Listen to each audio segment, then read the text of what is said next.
These are our skipped laurels. We have two sizes. We have a larger size that's about 32 inches in a 7-gallon pot, and a smaller size in a 5-gallon pot. The smaller sizes are 35 and the larger sizes are 55 for the calendar year 2010. We also have bush type laurels, the autoleucans, and we sell a lot of other types of trees, plants, and shrubs here at Highland Hill Farm. And out there you can see some of our arborvitaes and cypresses. We're growing on quite a few acres here in Doylestown and Fountainville, and we also have quite a large amount of acreage up in Milan, PA, where we grow a lot more nursery stock. So give us a call at 215-651-8329 for laurels. We're here at Highland Hill Farm. Thank you.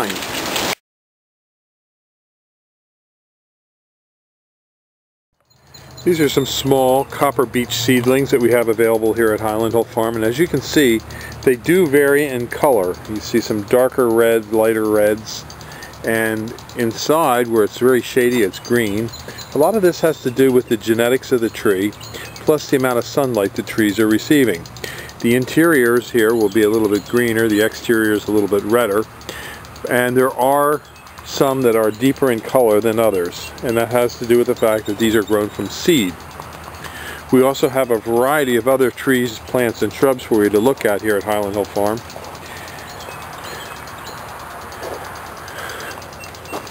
And this is an interesting selection. This is a river birch.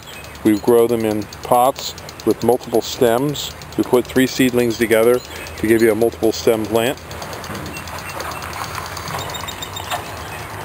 These are some of our blueberry plants ready to go. These are Japanese maples. Down below more river birch, Lombardy poplars, and these little tiny plants down in here are dawn redwoods. Plus we have some larger hollies. These are Nellie Stevens hollies, and some larger forsythia, and way down by where the sprinklers are going, that's fruit trees. So just give us a call at 215-651-8329. We have thousands of trees, plants, and shrubs for you here at Highland Hill Farm. This is Nandina. Give us a call, 215-651-8329. We have plenty of them here. Real nice evergreen. Only gets to be about 5-6 feet. These are nice heavy plants. We're here at Highland Hill Farm on Route 313, and these are our real nice looking burning bush, Euonymus alatus compacta. These are about 4 foot high, 4 to 5 foot high, and they're a heavy plant here. They're in a 22-inch ball, and as you can see, after we dig them, we put a drip water line system down for them to take care of them. These are $60 until the end of 2009, and we have about 400 of these to sell. And you're welcome to come out to the farm and take a look at them. We're located on Route 313 in Fountainville, PA. These can take a little bit of shade. They are considered an invasive plant, so just to let you know, in some areas you wouldn't be able to have these, like in New England states it's not legal to grow this plant. But it's okay in Pennsylvania, as far as I know, New Jersey and other local states. So just give us a call at 215-651-8329. This is a real nice looking bush, is it not? This is the burning bush. Thank you. This is a block of witch hazel vernalis. They run in here anywhere from about 4 to 5 up to 7 to 8, and some 8 to 9 down in Lorraine. Beautiful heavy block. Very nice plant. Good native tree. Hello, my name is Mike Hurst from Highland Hill Farm. Today we have in front of us a Japanese weeping maple, and I'm going to tell you how to water and how to fertilize it. When we fertilize our plants, we usually fertilize them about once or twice a year. The first time is just to make sure that it's the right color, and the second time is for next year's growth. The reason that we are concerned about fertilizing for next year's growth is that a Japanese maple is considered to be a determinate plant. A determinate plant means that each and every year that when it grows out, there's a determinate amount of leaves and stem that can be formed. And that the determined amount of leaves and stem formed is determined by last year's growing season. If the growing season from last year was a good growing season, the plant makes many new leaves and stem parts for the next year. And those new leaves and stems are stored in the bud. So when the bud forms, it's very important that it has enough water and enough fertilizer in the system of the plant to make lots of new parts for next year. When we fertilize for next year, we usually fertilize in about early August. That way that the fertilizer can get into the soil and get into the plant system. Because in about late August and into the fall time is when the buds start to form.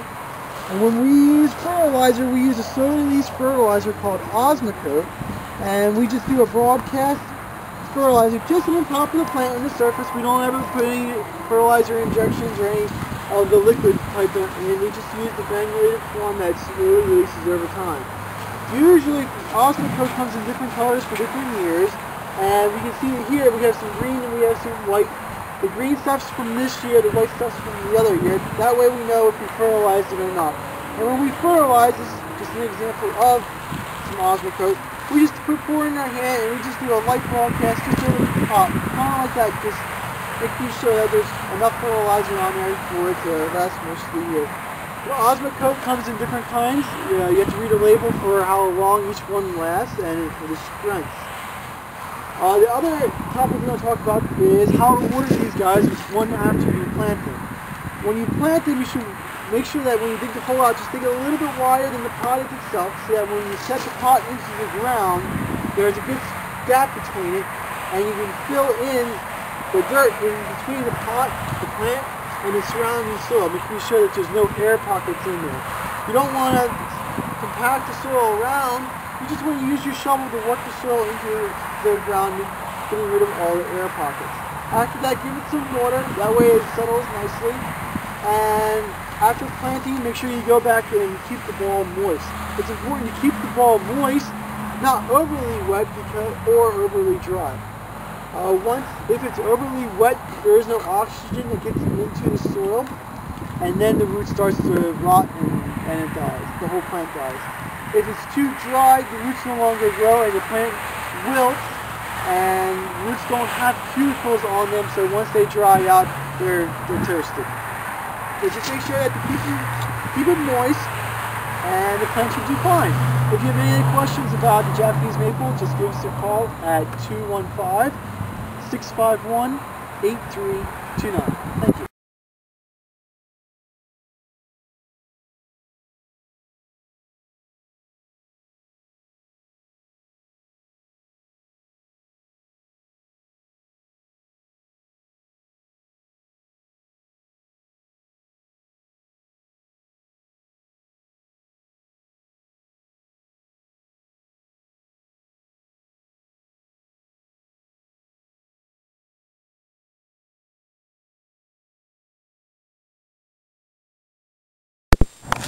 These are 3-foot Leland cypresses here at Highland Hill Farm on Route 313 in Fountainville, PA.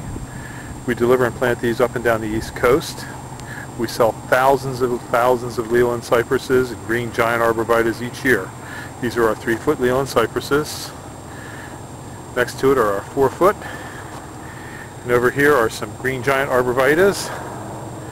And we have thousands of trees, plants, and shrubs for you, as well as lots of landscaping stone and other materials.